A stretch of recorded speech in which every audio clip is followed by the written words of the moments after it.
Assalamualaikum warahmatullahi wabarakatuh. Apa kabar anak-anakku semuanya? Mudah-mudahan anak-anak beserta keluarga dalam keadaan sehat walafiat dan ada dalam lindungan Allah Subhanahu wa taala. Amin ya robbal alamin. Pada hari ini kita akan belajar menyelesaikan masalah operasi hitung campuran bilangan cacah. Operasi hitung bilangan sangat bermanfaat untukmu dalam menyelesaikan masalah dalam kehidupan sehari-hari. Untuk menyelesaikannya, perhatikan langkah-langkah berikut. Yang pertama, pahami soal. Langkah awal dalam mengerjakan soal cerita matematika adalah membaca soal sampai benar-benar paham apa yang diketahui dan apa yang ditanyakan. Jika belum jelas, cobalah untuk membacanya kembali.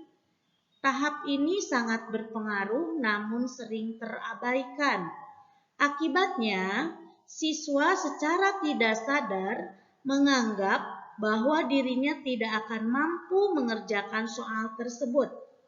Padahal, jika ingin bisa mengerjakan soal matematika atau pelajaran lainnya, kita harus mau mencoba dulu soalnya.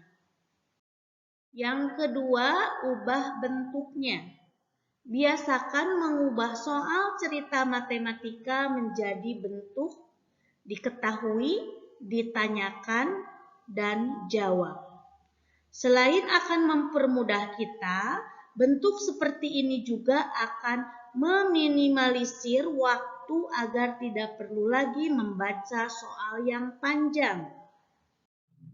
Yang ketiga, konsentrasi dan teliti. Ketika telah mengetahui langkah-langkah apa yang akan dipakai, biasanya kebanyakan siswa sering terburu-buru dalam mengerjakan soal. Alhasil, sering ditemukan kasus cara penyelesaian sudah benar, namun jawaban yang didapat belum tepat. Untuk itu, perlu dievaluasi kembali pada tahap ini, bahwa belajar matematika bukan hanya berpikir sistematis, tetapi harus diiringi kesabaran agar mendapatkan hasil yang sebenarnya. Sebaiknya ketika anak-anak membaca soal cerita harus sambil dibayangkan ya. Nah, sekarang perhatikan contoh berikut. Mita membeli 12 kantong permen.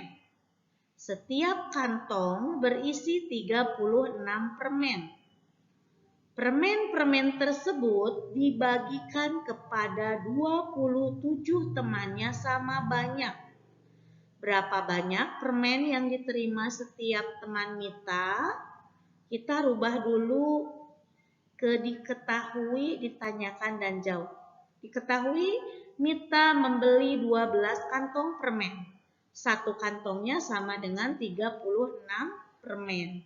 Berarti kurung buka 12 dikali 36 kurung tutup. Kemudian dibagikan kepada 27 temannya. Dibagikan, ingat berarti dibagi ya, dibagi 27.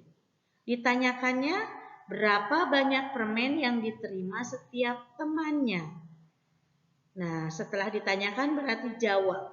Jawabnya kurung buka 12 dikali 36 kurung tutup dibagi 27 sama dengan, di situ kita lihat ada kali, bagi, dan kurung.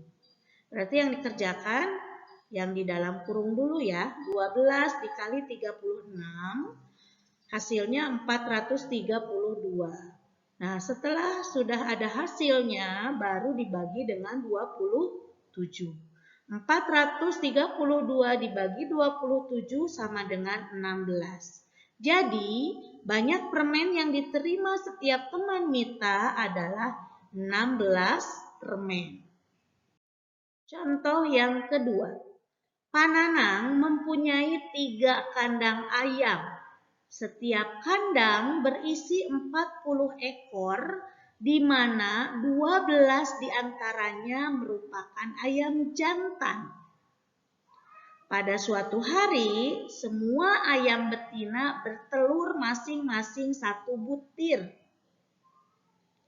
Jika telur-telur tersebut ditempatkan dalam 14 wadah secara merata, berapa butir telur yang dapat dimuat di setiap wadah? Ingat, diketahui dulu ya, berarti dirubah diketahui.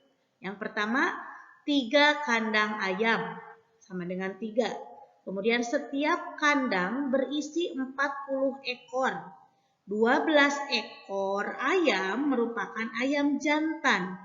Kalau ada kata setiap berarti dikali ya.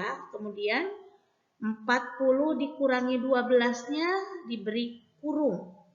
Karena 40 ekor diantaranya 12 ayam jantan. Maka menjadi 40 dikurangi 12. Diketahui yang ketiga, ayam betina masing-masing nih bertelur 1 butir, berarti sama dengan dikali 1 ya.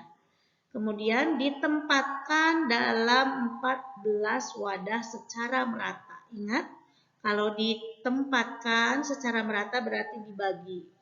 Sama dengan dibagi 14. Yang ditanyakannya, berapa butir telur yang dapat dimuat di setiap wadah? Nah, setelah ditanyakan berarti jawab.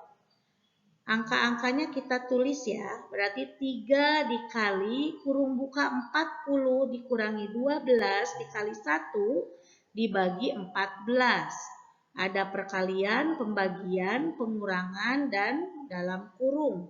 Berarti yang dikerjakan di dalam kurung dulu. 40 dikurangi 12 sama dengan berapa? 28, pinter. Kita tulis lagi ya, harus sama posisinya, tidak boleh ditukar. Walaupun yang di dalam kurung terlebih dahulu dikerjakan, tidak bisa ditempatkan di depan. Kalau yang di dalam kurungnya di tengah. Berarti kita tulis lagi seperti yang di depan. 3 kali, karena 40 dikurangi 12, 28, menjadi 3 dikali 28, dikali 1 dibagi 14. Nah, ada perkalian, dan pembagian. Ingat, dikarenakan setara ini harus dikerjakan berurut dari kiri ke kanan. Berarti 3 kali 28 dulu ya. 3 dikali 28 hasilnya 84. Dikali 1 dibagi 14. Ada perkalian dan pembagian. Berarti perkalian dulu ya dari sebelah kiri. 84 dikali 1 sama dengan 84. Kemudian dibagi 14. Nah, setelah ini kemudian dibagi. 84 dibagi 14 sama dengan 6. Jadi, setiap wadah dapat memuat telur sebanyak 6 butir. Bagaimana anak-anakku? Sudah paham atau belum? Kalau sudah paham, alhamdulillah. Namun apabila belum mengerti, belum paham, boleh anak-anak bertanya kepada ibu. Silahkan video call saja. Dengan senang hati, insya Allah ibu akan menjawabnya. Terima kasih banyak untuk pertemuan hari ini. Billahi taufiq wal hidayah. Wassalamualaikum warahmatullahi wabarakatuh.